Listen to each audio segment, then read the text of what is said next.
Hello friends, welcome to W S Cube Tech. मैं वीरेंद्र। आज के सेशन का टॉपिक है how to write an e book. एक ई बुक कैसे लिखेंगे, ई बुक का स्ट्रक्चर कैसा होना चाहिए और स्टेप बाय स्टेप उसको कैसे लिखना है, क्या क्या चीज़ें इंक्लूड करनी है, चैप्टर का फ्लो है उसको कैसे रखना है। तो सब चीज़ें हम डिस्कस करेंगे वन बाय वन। तो स्टार्ट करेंगे कि क्या क्या की एस्पेक्ट्स, इंपॉर्टेंट पॉइंट्स क्या क्या है आपको जो ध्यान रखना है इसमें। तो एक तो स्ट्रेटेजी के चैप्टर्स होने चाहिए, मतलब चैप्टर की स्ट्रेटेजी बना लेनी है आपको कि क्या-क्या चैप्टर इंक्लूड करने वाले हैं, ताकि आपको पता रहे स्टार्टिंग से कि मैं कंटेंट किस हिसाब से लिखूँगा। फॉर एग्जांपल आप डिजिटल मार्केटिंग एक ई-बुक लिख रहे हैं, तो आप जैसे कि स्ट्रेटेजी चैप्टर कैसे बना सकते हैं कि फर्स्ट चैप्टर आपने रख दिया एसईओ के बारे में चैप्टर होगा, सेकंड चैप्टर रख दिया आपने सोशल मीडिया मार्केटिंग के बारे में, थर्ड चैप्टर यूट्यूब मार्केटिंग के बारे में, fourth chapter Google ads cover करने के लिए। तो ऐसा करके आप स्ट्रेटेजिकली एक चैप्टर का आपको पता होना चाहिए कि क्या-क्या इंक्लूड करने वाला है चैप्टर्स में। देन आपको इमेजेस यूज़ करनी है हर चैप्टर में, जिससे कि एंगेजिंग कंटेंट बन जाता है, यूज़र को पढ़ने में ज़्यादा बोरिंग सा नहीं लगता है कंटेंट। सब हेडिंग्स यूज़ करनी है जिससे कि प्रॉपर्ली स्ट्रक्चर कंटेंट हो जाए आपका। जैसे एसईओ का कंटेंट लिख रहे हैं, एसईओ का जो चैप्टर है उसमें आप ऑन पेज की सब हेडिंग यूज़ कर ली, फिर ऑफ पेज यूज़ कर लिया, देन टेक्निकल एसईओ यूज़ कर लिया, बैकलिंक्स यूज़ कर लिया। तो ऐसी चीज़ें आपको यूज़ करनी है जिससे कि स्ट्रक्चर अच्छा हो जाता है कंटेंट का। देन जो इन्फॉर्मेशन यूज़ करी वो इम्पोर्टेंट और वैल्यूएबल यूज़ करनी है आपको, अननेसेसरी इन्फॉर्मेशन यूज़ नहीं करनी जो कि उस कंटेंट में उसकी वैल्यू नहीं हो। देन स्टैट्स यूज़ करने हैं। स्टैट्स का मतलब है कि कुछ नंबर्स वगैरह, फिगर्स वगैरह, रिसर्च रिपोर्ट्स वगैरह ऐसे कुछ। फॉर एग्ज़ाम्पल आप जहाँ एसईओ का पार्ट है, वहाँ पे समझ लीजिए मोबाइल एसईओ की बात हुई और आपने बता दिया कि वेबसाइट की स्पीड बहुत इंपॉर्टेंट है। उस बात को प्रूव करने के लिए आपने कोई डेटा यूज़ कर लिया कि अगर आपकी वेबसाइट विदिन 5 सेकंड्स ओपन नहीं होती है, तो उसके 50% जो यूज़र हैं, उसको वेबसाइट को एग्ज़िट कर देते हैं। तो लोगों को लगता है कि हाँ, सच में इम्पोर्टेंट है, अगर मेरी स्पीड नहीं हुई इस वेबसाइट के पास तो ऐसा कुछ हो सकता है। और वहाँ पे आप लिंक यूज़ कर सकते हैं, जहाँ पे ओरिजिनल सोर्स है उस रिपोर्ट का, डेटा का, वो लिंक यूज़ कर सकते हैं, जिससे लोगों को पता चलता है कि ये क्रेडिबल सोर्स से काम हो रखा है। Then call to action, last में आपको एक कॉल टू एक्शन यूज़ करना है, जिससे कि आप आपकी जो मोटिव है, उसके साथ-साथ कंटेंट प्रोवाइड करने के साथ आप अपनी बिज़नेस को भी प्रमोट कर सकते हैं और कुछ सर्विसेज़ को सेल करना चाहें तो उनके लिए कस्टमर्स फाइंड कर सकते हैं। फॉर एग्ज़ाम्पल ये डिजिटल मार्केटिंग जो ई-बुक थी, उसमें लास्ट में जब आपने कॉन्क्लूड किया, वहाँ पे कॉल टू एक्शन यूज़ कर लिया कि अगर आपको और अच्छे से प्रैक्टिकली सीखना है, तो आप हमारा वीडियो कोर्स भी प्रेफ़र कर सकते हैं। वहाँ से आप और अच्छे से वीडियो कंटेंट में प्रैक्टिकली सीख सकते हैं। तो ऐसे कॉल टू एक्शन हो गया, तो जिसने ये ई-बुक रीड की होगी और उसको अगर वैल्यूएबल कंटेंट मिला है, तो ट्रस्ट बिल्ड कर दिया आपने कि अच्छा कंटेंट आप प्रोवाइड करते हैं, तो वीडियो कोर्स के लिए भी इनरोल कर सकता है। देन जो चीज़ कुछ इंपॉर्टेंट थिंग्स आपको जो ई-बुक लिखने से पहले पता होनी चाहिए। फर्स्ट कि आपको पहले ऑडियंस और टॉपिक रिसर्च करनी है। आपने टॉपिक रिसर्च कर ली पहले स्टार्ट में कि मेरा ये टॉपिक है डिजिटल मार्केटिंग के ऊपर मैं ई-बुक लिखने वाला हूँ। देन ऑडियंस डिसाइड कर लीजिए। जैसे डिजिटल मार्केटिंग को सीखने के लिए जो स्टूडेंट्स हैं वो भी सीख सकते हैं, जॉब सीकर्स हैं वो भी सीख सकते हैं और एंटरप्रेन्योर्स हैं, बिज़नेस ओनर्स हैं वो भी सीख सकते हैं। सबके लिए बेनिफिट है। लेकिन आपको डिसाइड करना है कि मैं किसको फ़ोकस में लेकर लिख रहा हूँ। तो आप उनकी एज पता कर लीजिए, लोकेशंस पता कर लीजिए, डेमोग्राफिक्स वगैरह जो पता कर लीजिए और उनके चैलेंजेस पता करिए इम्पोर्टेंटली कि जो आपकी ऑडियंस है उसके चैलेंजेस क्या है और उनको आप कैसे एड्रेस कर सकते हैं इस ई-बुक के थ्रू। देन कीवर्ड्स फाइंड करिए। कीवर्ड्स का यहाँ पे इम्पोर्टेंट रोल इसलिए नहीं है कि आपको एसईओ के लिए इम्प्रूव करना है इसकी रैंकिंग को। यहाँ पे कीवर्ड पता करने का मतलब है कि लोग एक्चुअली सर्च क्या कर रहे हैं, उनके सर्च क्वेरीज़ क्या-क्या है, जिससे कि आप उसको सर्च क्वेरीज़ को आंसर कर पाएँ अपने ई-बुक में।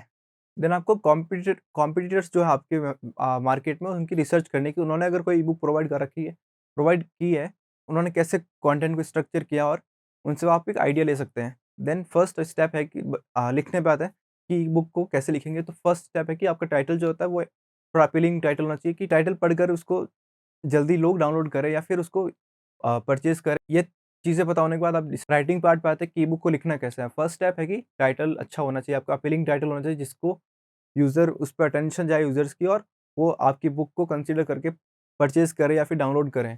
तो टाइटल अच्छा होने के लिए जैसे आप कोई दूसरी बुक्स भी पढ़ते हैं, जैसे ब्लॉग पोस्ट पढ़ते हैं आप, ब्लॉग पोस्ट में भी जैसे टाइटल यूज़ करते हैं, तो अच्छा टाइटल होता है तो उसपे वेबसाइट पे क्लिक आता है या फिर ब्लॉग पोस्ट पे क्लिक आते हैं। तो वैसे ही आपको ये रखना है कि एक बहुत ही अच्छा और कैची टाइटल रखना है, जिसमें आप नंबर्स यूज़ कर सकते हैं, यूज़र की प्रॉब्लम को एड्रेस करने जैसा कुछ रख सकते हैं। फॉर एग्ज़ाम्पल आपने रख दिया कि definitive guide to digital marketing, तो इसमें पता चल गया कि इसमें पूरा डिजिटल मार्केटिंग की पूरी इन डेप्थ गाइड है। तो ऐसा कुछ टाइटल आपको रखना है। देन टाइटल के बाद आपको इंट्रोडक्शन पार्ट कवर करना है। इंट्रोडक्शन पार्ट में आप बता सकते हैं कि इस बुक में क्या-क्या यूज़र एक्सपेक्ट कर सकता है। स्टार्टिंग में समझ लीजिए आपने 1 पेज का इंट्रोडक्शन लिख दिया, तो उस इंट्रोडक्शन में 1 पेज में बता दीजिए कि इस आगे ई-बुक में आप क्या-क्या उनको बताने वाले हैं और इसके बेनिफिट्स क्या है इम्पोर्टेंटली, और अपना खुद का भी इंट्रोडक्शन दे सकते हैं। फॉर एग्ज़ाम्पल आप जिस बिज़नेस के लिए लिख रहे हैं, तो आप उस बिज़नेस का छोटा-सा इंट्रोडक्शन दे, जैसे कि यूज़र को पता रहे कि ये बुक प्रोवाइड कराई किसने है। देन ई-बुक की वैल्यू वगैरह आपको सारा बता देना है, बेनिफिट्स वगैरह उसमें कवर हो जाने चाहिए। देन फिर हम इंट्रोडक्शन के बाद आएगा टेबल ऑफ कंटेंट्स, कि कंटेंट में आपको प्रॉपर स्ट्रक्चर करना है कि कितने चैप्टर्स हैं और चैप्टर्स के नाम वगैरह क्या है। तो आपको वहाँ पे नंबर यूज़ करना है कि चैप्टर 1 है, उसका टाइटल ये है, चैप्टर 2, देन ऐसे करके जो जितने भी चैप्टर्स हैं आपको चैप्टर इंक्लूड करके आपको टेबल ऑफ कंटेंट अच्छी प्रिपेयर करनी है और सारे चैप्टर को क्लिकेबल बनाना है। क्लिकेबल होता है तो समझ लीजिए एक ई-बुक की टेबल ऑफ कंटेंट है। अब समझ लीजिए कि इसने डाउनलोड कर ली ई-बुक, तो और उसको ज़्यादातर इंटरेस्ट समझ लीजिए टेक्निकल एसईओ में है, तो डायरेक्ट यहाँ से समझ लीजिए कि टेक्निकल एसईओ का पार्ट तो वहाँ डायरेक्ट यहाँ पहुँच सकता है। क्लिक करके सीधा उसी पेज पे पहुँच सकता है। तो क्लिकेबल बनाने का ये बेनिफिट है, तो इसको आपको अवॉइड नहीं करना है। देन फिर कंटेंट के बाद आपको चैप्टर्स की आउटलाइन क्रिएट करनी है। अब स्टार्टिंग में जैसे कवर कर लिया आपने कि चैप्टर 1, चैप्टर 2, उसमें आप चैप्टर 1 में एसईओ इंक्लूड करेंगे, चैप्टर 2 में सोशल मीडिया मार्केटिंग इंक्लूड करेंगे, चैप्टर 3 में ब्लॉगिंग इंक्लूड करेंगे, चैप्टर 4 में पीपीसी इंक्लूड करेंगे। तो ऐसा आपने चैप्टर की स्ट्रेटजी बना ली, उसके बाद आउटलाइन क्रिएट करिए और इसमें जितने ज़्यादा टॉपिक्स हो सकते हैं, उनको इंक्लूड करने की कोशिश करिए ताकि थोड़ा कॉम्प्रिहेंसिव कंटेंट बने और इन डेप्थ में चीज़ों को आप कवर कर पाएँ।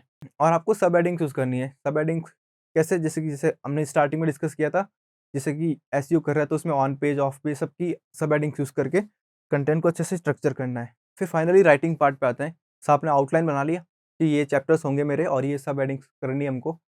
तो उसके बाद राइटिंग कंटेंट लिखना शुरू करेंगे। हर चैप्टर का छोटा-सा इंट्रोडक्शन लेके फिर हेडिंग पे आएँगे। फिर उसमें आपको टेक्स्टुअल कंटेंट के अलावा आपको इमेजेस यूज़ करनी है। आप कुछ ग्राफ यूज़ कर सकते हैं, टेबल्स यूज़ कर सकते हैं, डेटा यूज़ कर सकते हैं। तो इन चीज़ों का ध्यान रखना है। फिर कोट्स भी यूज़ कर सकते हैं और जो हेडिंग्स यूज़ कर रहे हैं, सब हेडिंग्स वगैरह, वो थोड़ी एक्सप्लेनेटरी हो सकती है। उनको जैसे मतलब हेडिंग बता सकते हैं कि इस हेडिंग के अंदर आपको कौन-कौन सा किस टाइप का कंटेंट मिलने वाला है। यूज़र मतलब एक्सपेक्ट कर ले कि मतलब आपकी हेडिंग जो है वो एक्सप्लेन कर पाए कंटेंट में क्या है आगे। देन जो हेडिंग्स है उनको थोड़ा बोल्ड और लार्ज में रखना है। फॉर एग्ज़ाम्पल आप 12 फ़ॉन्ट साइज़ यूज़ कर रहे हैं अपने कंटेंट के लिए, तो आप ट्राई कर सकते हैं कि 14 साइज़ या 16 साइज़ यूज़ करें अपने हेडिंग्स के लिए, उसको बोल्ड बना के रखें, जिससे वो थोड़ा एक्स्ट्रा अलग से दिखे। देन लिंकिंग, स्टैट्स, स्टैट्स आपको इम्पोर्टेंस आपको बता दिया मैंने स्टार्टिंग में, कि स्टैट्स की इम्पोर्टेंस है, क्रेडिबिलिटी बिल्ड करता है और ऑथेंटिक कंटेंट कंटेंट को आपके ऑथेंटिक बनाता है। देन इंटरलिंकिंग हो सकती है, एक्सटर्नल लिंकिंग हो सकती है। फॉर एग्ज़ाम्पल आप एसईओ की बात कर रहे हो, तो आप दूसरा कोई एसईओ का कोर्स है आपको बना रखा है, तो उसको वहाँ पे लिंक कर सकते हैं। और इंटरनल लिंकिंग भी करनी है आपको, समझ लीजिए कि एसईओ वाले पार्ट में कुछ और दूसरे चीज़ को ई-बुक के अंदर कुछ कवर कर रखा है आपने, उसको आपको इंटरलिंक करना है तो वहाँ पे वो कर सकते हैं। देन एक इम्पोर्टेंट जो फैक्टर है कि आपकी जो चैप्टर के अंदर जो कंटेंट आ रहा है, उसमें सारे चैप्टर्स में कंसिस्टेंट होना चाहिए। कंसिस्टेंट होने का मतलब ये है कि चैप्टर 1 में अगर आपने समझ लीजिए कि अ, जो फ़ॉन्ट की साइज़ 12 रखी है और हेडिंग्स की साइज़ 16 रखी है, तो ये सारे चैप्टर में ऐसा ही होना चाहिए। ऐसा नहीं कि कहीं पे आपने फ़ॉन्ट साइज़ थोड़ी अलग रख ली और जो कैरेक्टर्स यूज़ किए हैं, जो आपने जो फ़ॉन्ट यूज़ किया, मतलब जैसे कि समझ लीजिए कहीं पे अरेबिक यूज़ कर लिया और कहीं आगे जाके कैलिब्री यूज़ कर लिया, वो चीज़ नहीं होनी चाहिए। पूरे बुक में आपका एक कंसिस्टेंट फ्लो होना चाहिए कंटेंट में, और जो चैप्टर का फ्लो है वो थोड़ा लॉजिकल होना चाहिए। अगर समझ लीजिए कि चैप्टर 1 चैप्टर 2 से कनेक्टेड है, तो चैप्टर 1 और चैप्टर 2 को आपको पास में रखना है। ऐसा नहीं कि चैप्टर 2 आना चाहिए, वो चैप्टर 5 बना हुआ है, ऐसा नहीं होना चाहिए, थोड़ा लॉजिकल फ्लो बनना चाहिए। देन अब आता है कन्क्लूज़न के पार्ट पे, आपको कन्क्लूड कैसे करना है? कन्क्लूड करते टाइम इसमें आपको थोड़ी शॉर्ट समरी लिखनी है, समझ लीजिए कि 1 पेज की आप समरी लिख सकते हैं। समझ लीजिए कि 100 पेज की ई-बुक थी आपकी, तो 1-2 पेज की आप समराइज़ कर दिया अच्छे से कि आपने क्या-क्या था, उसमें इम्पोर्टेंट पॉइंट्स क्या थे। देन जो रेफरेंसेस या सोर्सेज़ को इंक्लूड किया था आपने, समझ लीजिए कोई डेटा इंक्लूड किया था, वहाँ पे लास्ट में आप रेफरेंस करके सारा सोर्सेज़ को लिस्ट कर सकते हैं। Then most important point, call to action. Call to action आप मिस नहीं कर सकते। कॉल टू एक्शन का मतलब है कि आपने जैसे स्टार्टिंग में मैंने बताया था कि कॉल टू एक्शन यहाँ पर फॉर एग्ज़ाम्पल डिजिटल मार्केटिंग का आपका ई-बुक थी, तो आप लास्ट में डिजिटल मार्केटिंग का कोर्स वगैरह की लिंक दे सकते हैं अपनी लैंडिंग पेज की, या फिर जो दूसरा एसईओ सीखना है किसी को, तो एसईओ कोर्स की लिंक दे दी, सोशल मीडिया की लिंक दे दी।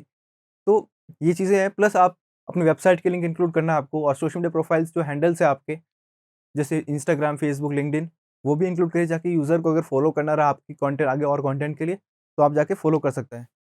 तो ये चीज़ें आपको ध्यान रखनी है कंटेंट बनाने के लिए ई-बुक का। तो इस तरह से स्टेप्स फॉलो करके आप एक बहुत अच्छी ई-बुक लिख सकते हैं और मार्केटिंग स्ट्रेटेजिकली काफ़ी अच्छा रोल प्ले कर सकती है ई-बुक आपकी। Thank you.